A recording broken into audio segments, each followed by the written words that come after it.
The Chinese are taking advantage of us. That's been one of the loudest accusations by some in the U.S. for a long time. But on Thursday, China's Ministry of Commerce, for the first time, systematically refuted that claim in a report to prove how much America has benefited from trade with China.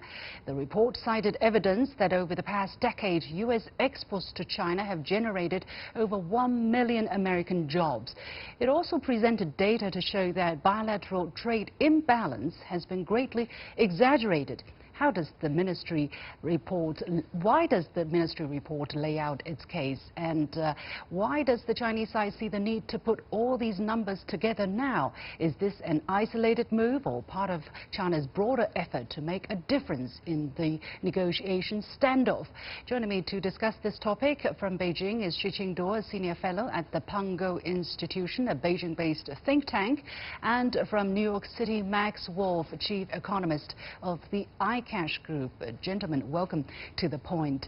Mr. Xu, let me go to you first about the timing of this report. We have seen just a couple of days ago, we talked about it, China's second white paper on its position on the U.S.-China trade friction. And now, as I said, this is the very first time that China came up with such a report exactly detailing the kind of benefits that the U.S. side has reaped in China's mind from U.S.-China trade and economic relationship. And this is some kind of it's about 10 pages long and is released in Chinese and English. How do you look at the timing of China's effort at this moment? Well, I think obviously this is the official response to, as you pointed out, prevailing attitudes in the U.S. that China has taken advantage of this trade relationship between China and the United States. And secondly, I think China is laying the groundwork for the restart of the next round of negotiation. You believe so? Yeah, I believe so. That will be resumption sooner or later. It's really about at which point in the future when both sides resume the discussion. It's almost like a re-beginning of the discussion. So China is setting the record straight, in order to clarify some of the misunderstanding or lack of understanding. Why has it been so difficult for China to make the case? I mean, if you look at the numbers, they basically speak for themselves, and these are not Chinese numbers alone or only that the report is citing. It's citing international statistics, American statistics, and yet for so long, over the past 2 years almost, it seems that the American people, many American people, simply just ignore these facts. Xu. Well, interestingly, there are economists. There are many economists actually have said that imbalance between two countries in terms of trade is not a problem. It's really about the overall trade for a particular country. For example, China. China's trade with its trading partners, multiple trading partners, in general, it's balanced. But with the U.S., there's a surplus. But with Australia, there's a deficit for China.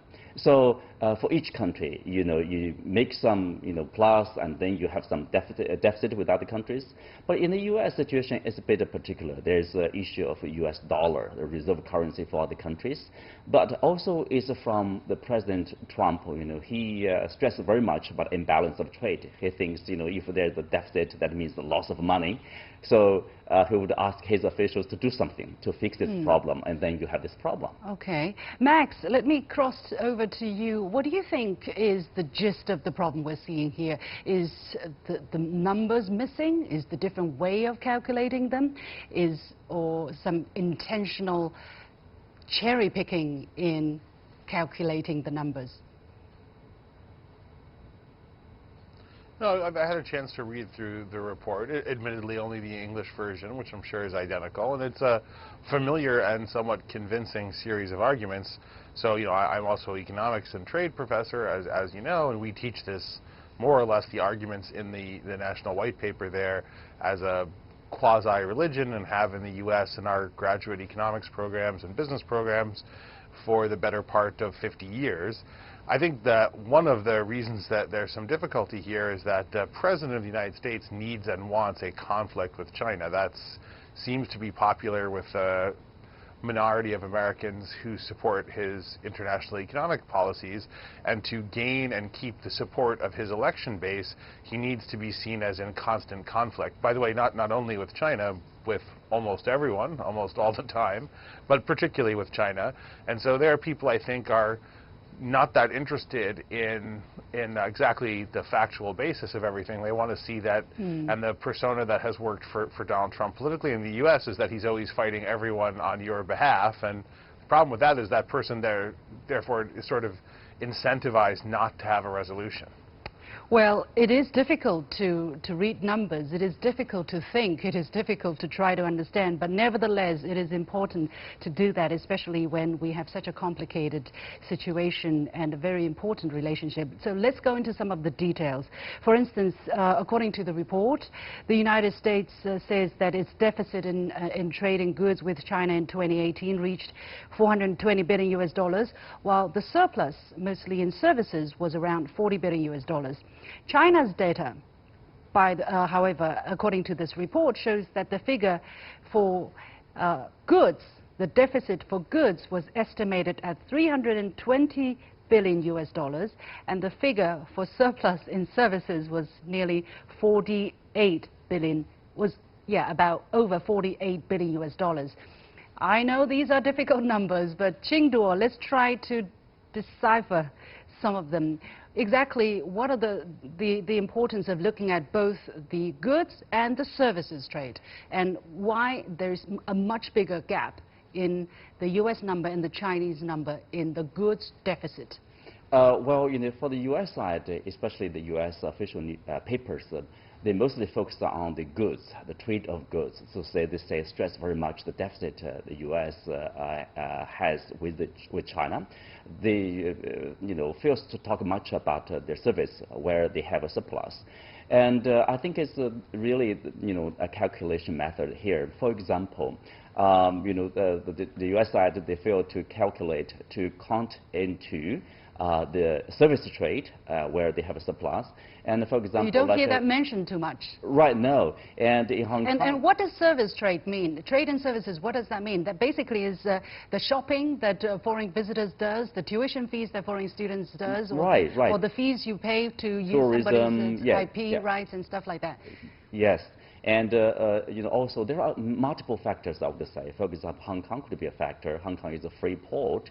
Some of the products from other countries, they would go through Hong Kong, and then that would be calculated into the Chinese export to the U.S.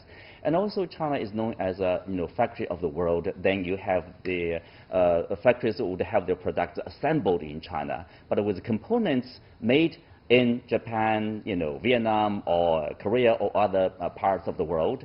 And then that will be, total value will be calculated as like the Chinese export to the U.S. So that figure is much, much larger than the added value in China, which is often a small fraction of the total value of the product. Yeah.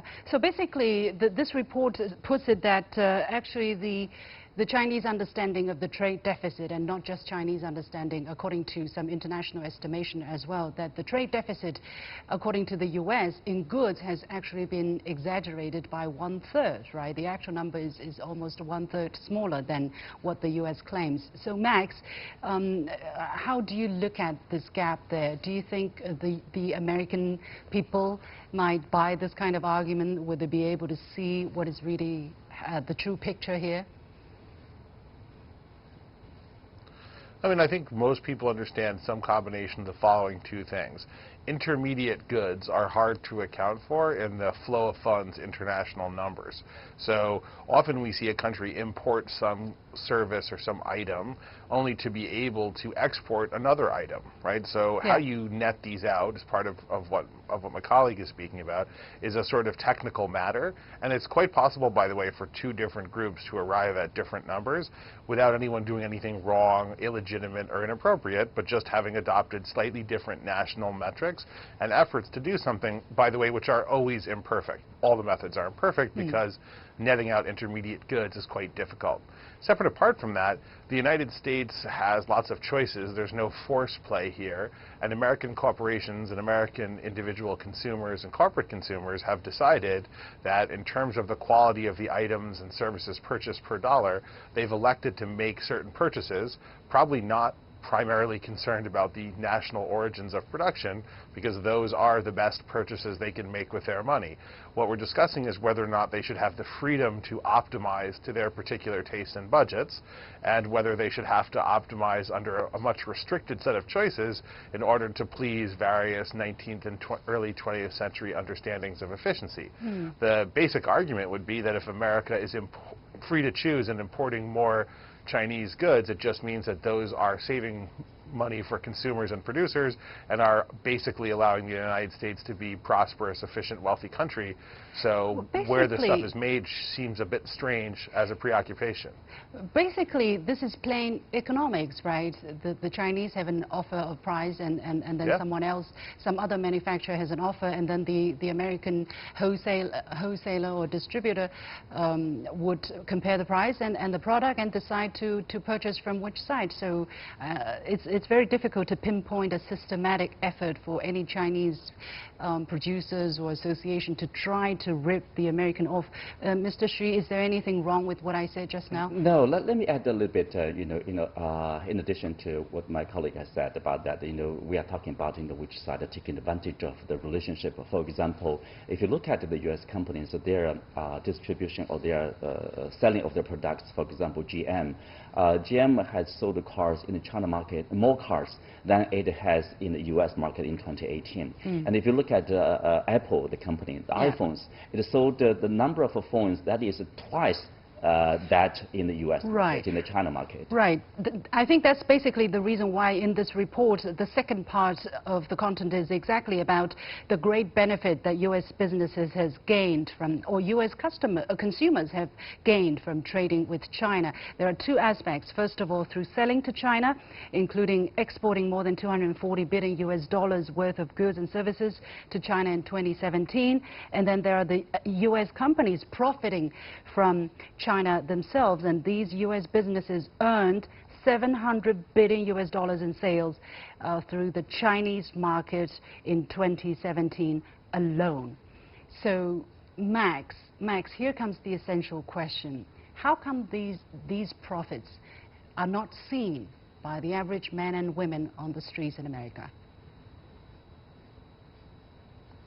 Well, that has to do with how we distribute the wealth that our production processes create. It has absolutely nothing to do with China or Chinese rules or Chinese firms.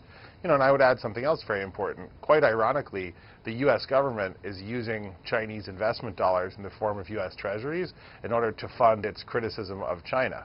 And so while they may be critical of American individuals and American companies for doing business with China, in fact, the U.S. government is quite comfortable selling $1 trillion of the debt, the IOU, the U.S. government places to function every year to China. So the whole thing takes on a bit of a surreal moment. I think maybe one of the more unfortunate impulses of the late 19th and earliest 20th century was to try to divide the world strictly along the idea of national interest. And the truth is, a lot of what America imports from China, it imports from American companies making profits on the production or assembly in China and sells to American consumers happy to buy their favorite products from their favorite brands. And it in no way, shape, or form is despite or because of China. It is just the most competitive product at the most competitive price. Yeah. And I don't think most American consumers put together the rhetoric with what they're doing in the store, and I don't know that they have to, but I think that makes these conversations a bit convoluted when we have them in our national politics here. All right,